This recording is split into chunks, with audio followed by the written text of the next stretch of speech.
Well, folks, we're back with an epic episode of Ben After Dark.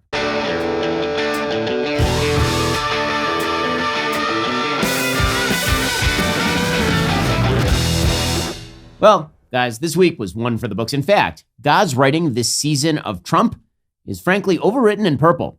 It's like season 8 of Game of Thrones, when the writers had basically given up and decided to violate every single rule they painstakingly created over the course of years, instead just dumping out every single plot point as fast as humanly possible. Remember when it used to take like months to get from King's Landing to the Frozen North, and then weirdly, it took like 2 hours by season 8? That's just life now.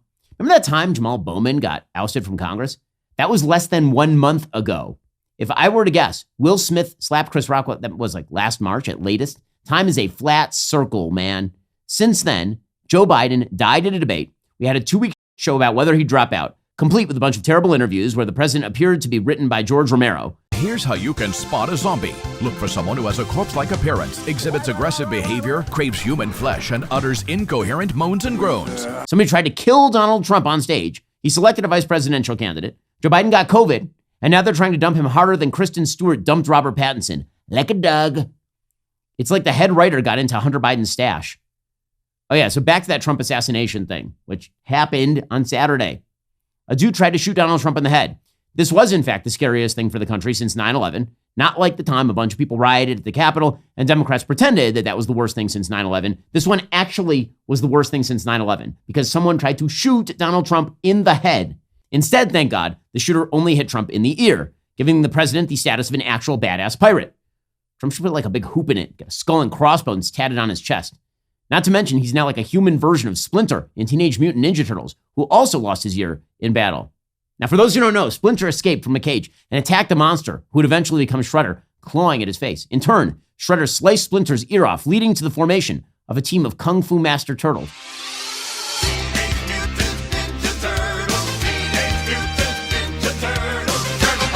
Do you think people aren't going to vote for Splinter? Is that what you think? Trump immediately got up and pumped his fist right beneath a giant American flag and yelled, "Fight, fight, fight." Again, folks, the writing of the season is wild. Trump has now become an actual Chuck Norris joke. Donald Trump's tears cure cancer. Too bad he has never cried. Donald Trump does not sleep. He waits. Death once had a near Donald Trump experience. It's a good thing Trump is immortal because the Secret Service appears to have done everything they could to ensure that the assassin was successful. There were apparently no clues he was going to try to kill Donald Trump, except for him bringing a scope into a rally, climbing onto a roof about 150 meters away from Trump's stage 20 minutes before the rally, and also screaming to the sky, "Hey, bags, I'm about to shoot Donald Trump in the f***ing head." When asked, Secret Service did have an explanation. They explained they didn't have anyone stationed on that roof because the roof was sloped. Come on, man. Even Snoopy sits on a sloped roof. We wouldn't want members of the Secret Service to get hurt or anything. Oh, wait, it's literally their job to take a bullet for the president.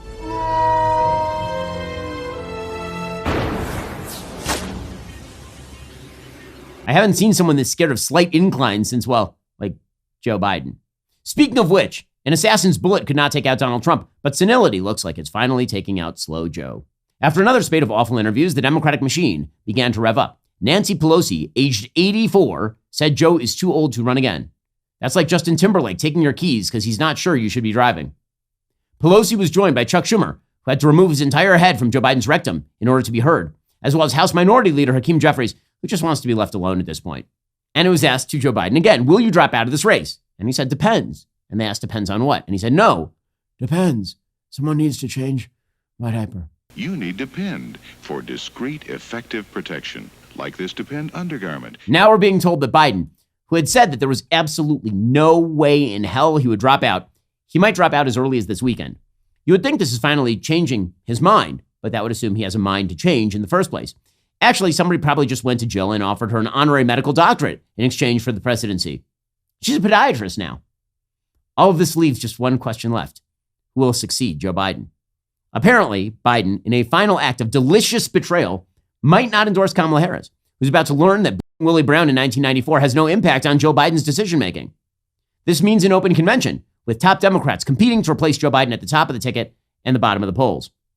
The White House, for its part, is still denying all of this. Then again, Joe Biden is still denying he has a brain problem, telling the press, hey, Jack, ain't nobody going to tell this old Barney Hoostman that a boot won't fit in a garbage disposal. Think about it. Think about it. Then he hugged a random blonde woman who wasn't his wife, thinking she was his wife.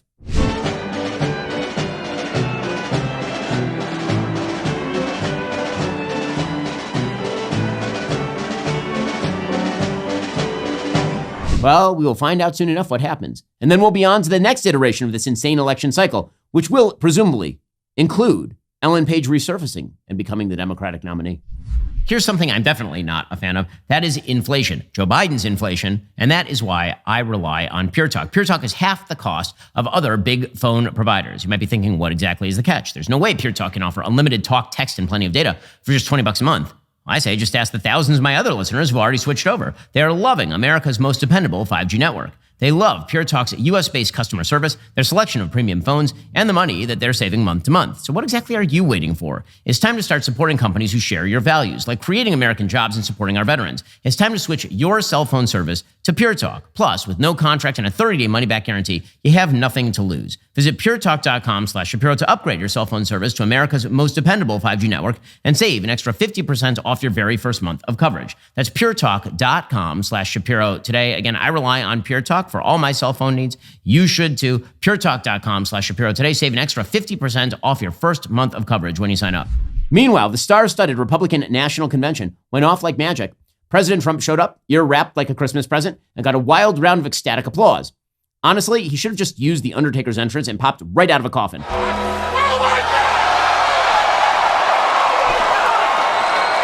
The RNC had actual amazing moments like honoring Gold Star parents and remembering victims of the fentanyl crisis. It also had the apparent love child of Eddie Munster and Amanda Lepore. Do people just walk into a doctor's office and say, "Make me look like a surprised cat"? His eyebrows look like they're saying, "Just do it." And then there were some out-of-the-box speakers. Head tattoo model Amber Rose of Slutwalk fame showed up to talk about how she realized she was a Trump voter. The speech was actually pretty good. The pitch for her OnlyFans at the end was kind of weird. Hulk Hogan also spoke. Hulkamania, brother! Dana White spoke. Kid Rock performed. If I'm Guy Fieri, I'm sitting at home feverishly checking to see if I missed an email.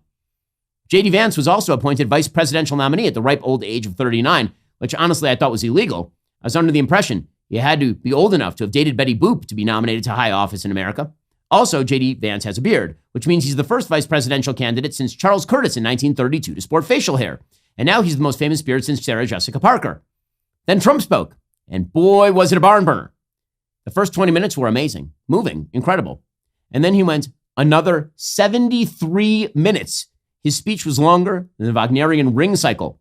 But I think it does say something amazing about America. Now, there are some people who think that America is in decline, that we're at the final stages of the American empire. I think we're at the height. We are so rich and so powerful. We can run two 80-year-olds against each other, one of them totally senile. We can make the one who golfs better the presidential frontrunner.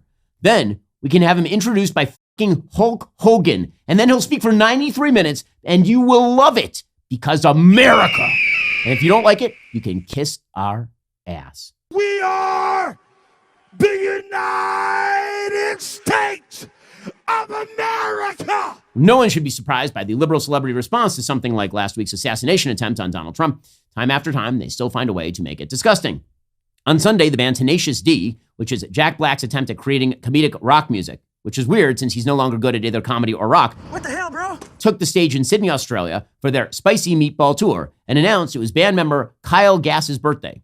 For those who don't know, which is, everyone, Kyle Gass is the useless, less talented member of the duo, like Andrew Ridgeley in Wham, Brian Dunkelman on American Idol, or Hillary Clinton in her marriage. Also, he looks like if Santa found out you were sleeping with his wife.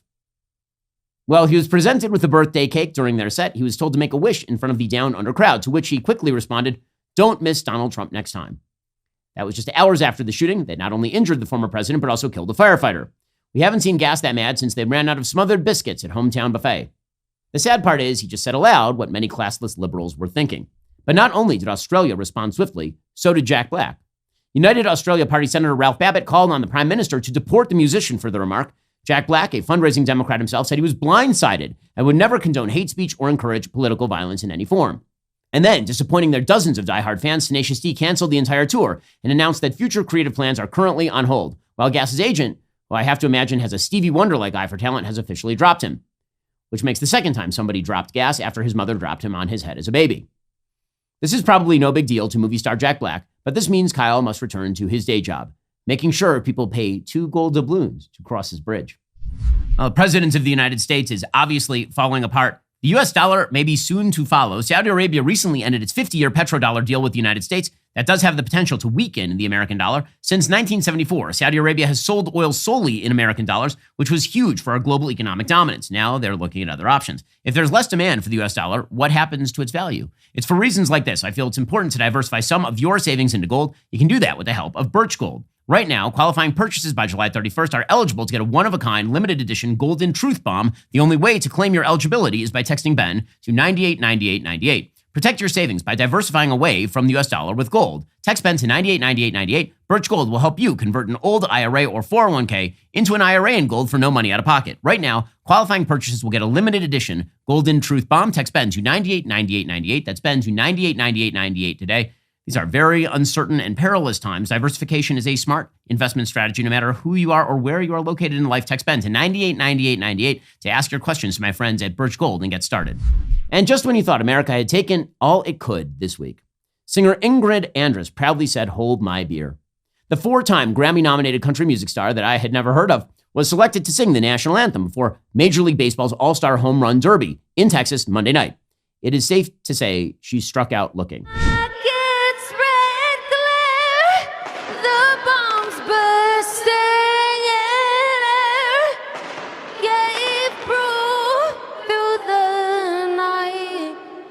That our flag was still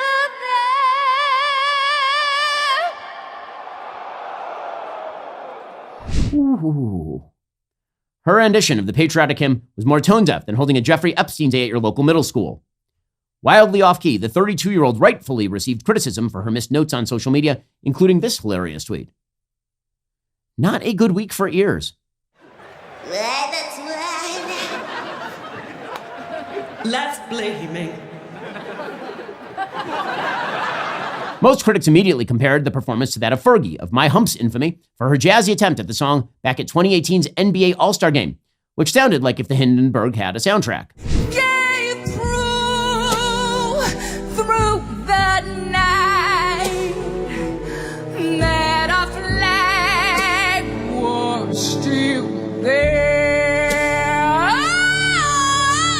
That was Fergie's most embarrassing professional moment. And keep in mind, she once peed her pants on stage. You need Depend for discreet, effective. Well, from one obsolete pop star to another, it appears Katy Perry has awoken from whatever coma she's been in since 2016 and released new music. The song is called Woman's World. It's as melodic as a car alarm endlessly beeping outside your house. And it's being just as ignored. Now 39 years old, which is basically a golden girl in the pop music world, Katy's new track, described as an anthem for women's empowerment, is getting bashed by listeners and critics alike. It's been called unfathomably tepid, pandering nonsense, and irritating at best. But don't take everybody's word for it. Check it out for yourself. Sexy, confident, so intelligent, so soft, so strong. And yes, Katy has decided to accompany her flat attempt at feminism with half-naked shots of dancers and close-ups of her cleavage. You know, to celebrate girl bosses who basked in the male gaze, like Susan B. Anthony and Amelia Earhart. It is literally impossible to be a woman. This video is as much about feminism as Baywatch was about beach safety. Katy Perry quickly tried to excuse her epic failure that barely even cracked the charts as satire, but with lyrics like, "It's a woman's world and you're just lucky to live in it." It's the type of cringe that makes William Hung look like Bono. She bangs, and wasted by the way she moves, no one ever looked so fun. By the way, that's just as much of a fake feminist anthem as Women's World. She bangs, and she isn't ashamed to admit it. That's basically a Lena Dunham script. Sorry, but I have to show you more of her music video, because if I have to suffer, so do you. At first, I was afraid it was like the VHS tape in The Ring, but it's been a few days since I watched it, and I'm still alive, so. It's a woman's world and you're lucky to be living in it. Lucky to be living in it. So just to be clear, she becomes a mechanical feminist, which I will call robo-flop, and eventually she just steals a black lady's ring light. Cool white privilege you got there. At least she admitted young people don't know her name anymore. Katy Perry is now as relevant as calligraphy. Sure, it's fine for weddings or parties, but you see it anywhere else in 2024 and you're like, is someone time traveling? This song and music video are vapid attempts at grabbing onto a trend that's already outdated. now controlled by an audience 3 decades younger than Katy, sick of empty activism and virtue signaling. But sure, tell them what feminism is. I'm sure they love hearing it from a cool mom. Not like a regular mom. I'm a cool mom. Right, Regina? Please stop talking. Well, folks, that's been this week's episode of Ben After Dark. I can't even imagine what's going to happen next week.